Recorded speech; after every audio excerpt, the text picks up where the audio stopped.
Yo, we're Sharpers up in the TNN Trap News Network, back in the same, like cook, cracking the same. Make sure y'all like, comment, subscribe for more of this good content we got going on here at TNN Trap News Network. Yes, that's TNN Trap News Network.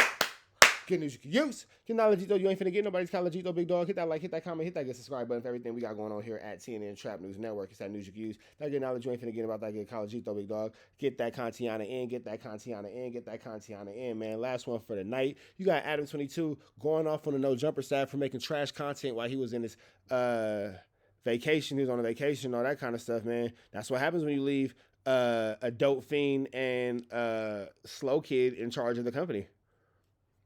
And that just goes to show that, yeah. So let's get into this content. Without further ado, let's get into it. Let's go. And I'm just thinking, like, God damn, I've been so happy to be well known to mine. Like, what about the low quality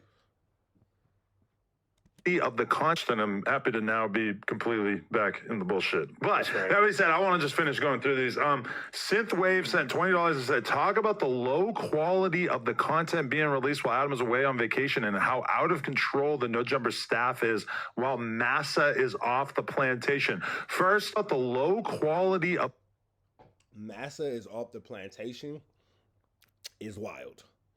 Is absolutely wild. That's a barnacle statement. The content being released while Adam is away on vacation and how out of control the No Jumper staff is while Massa is off the plantation. First, I would like to rebuke the slavery reference that you just used right there. I will say that out of control, watching WACK podcast without me is like, it's just like, I now understand why I am such an essential role in that. Because WACK is trash. Because WACK is trash. He's garbage. He's garbage. He's garbage. Because he was asking Aunt Hefe questions and then just like going on like a 30-minute rant before he even let Aunt begin to answer it. Like he just needs someone to keep him on track. And it's like when I watched the podcast that he did without me, it's like, oh, I completely understand why I am so essential to this dynamic. So because when WACK needs a responsible adult because he's trash at life. Doesn't have anybody like reining him in and like basically trying to keep him on topic. He's good at the fact that he can just talk for hours and hours and hours, but he just like doesn't choose like a topic to talk about almost at all. I mean, ever. like, to be fair, okay, I didn't even know I was gonna do that until about like an hour beforehand. And you were really wearing your clothes backwards, huh? Yeah, like I'm on my fly shit. I'm the fuck. No, you look stupid. You look dumb. Look the way bro looked at him when he said he on fly shit. What the hell? Look at his face. To be fair, okay. Look at bro turn his head as soon as he says that. The hell? I didn't even know I was gonna do that until about like an hour beforehand. And you were really wearing your clothes backwards, huh? Yeah, like I'm on my fly shit. I'm the fuck is he talking That nigga looked at him and said, "Oh, okay, that's what you're doing." about? He's like, hell yeah, I'm totally crossed out. I love that you just like take like a hip hop group from like 1991 and you're just like, fuck it, I'm just gonna like kind of dress like they were dressing. Yeah. That's what There was another group who wore their clothes backwards too, wasn't it? Another Bad Creation? Didn't they do it? ABC was doing that too, but Are you trying to be the St. Lunatics nigga? You think you Nelly? no, it's for sure a crisscross thing. But like, you didn't see like Cardi doing that 2 months ago? Did he? Yeah. Oh, You're grown. You're like old enough to be Cardi's dad, and you want to be Playboy Cardi. Got it. Cool. shit. But that's not Fly God. totally not copying Cardi or anything. So what you saying? You said you didn't know you was about to do what though? I didn't even know I was going to be hosting that show that day with But Wack. weren't you talking about it for like a week beforehand? Nah, not that one. That was a different one. That Flakko was supposed to do that, but Flakko was scared of Wack, so he didn't want to do the podcast. He's like, Lush, you do it. Lush, it was you could literally see it. Did we talk about the fact that apparently Loose Cannon told Flakko that Wack was planning to kill him? That's what he's been so scared of this whole time. And so that's why Flakko was acting weird about being on camera with Wack, is because allegedly Loose told him that Wack was going to kill him.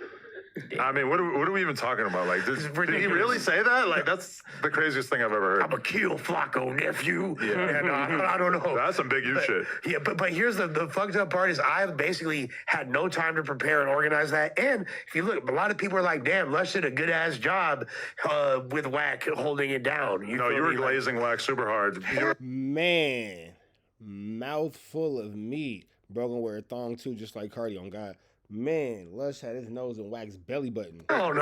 Like okay, I watched like an hour of that first episode that I was away for, and it's like Aunt Hefe is trying to have a conversation about the fact that Wack said that Big U was more of a Crip legend than Monster Cody. I heard. I don't know. That's not what the debate was. It turned into like 50 minutes of just nothing. Like it's just so difficult for people to stay on topic and be concise in any way. And for me, as a person who really Adam pissed. Adam is not happy. like cares about podcasting, I was just so like, that is a good topic.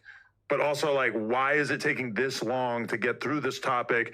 And also, like, this is just unlistenable for most people, from my perspective. I didn't hear, but it sounded like it's probably a lot of deflecting going on. That's why it took so long. Wack was a Big U glazer, a professional glazer for a period of time. So I'm sure, I don't know, like the Monster Cody thing. Apparently he smoked crack, whatever. Like, I feel like everybody was smoking crack back then. But basically, like, Monster Cody, Crip legend, came home way before Big U. And so the thing that Wack was saying originally was that Monster Cody blew his shot and Big U did was way more successful when he came home than Monster Cody. He said he because he did a certain drug that disqualified him in his ranking amongst Crips.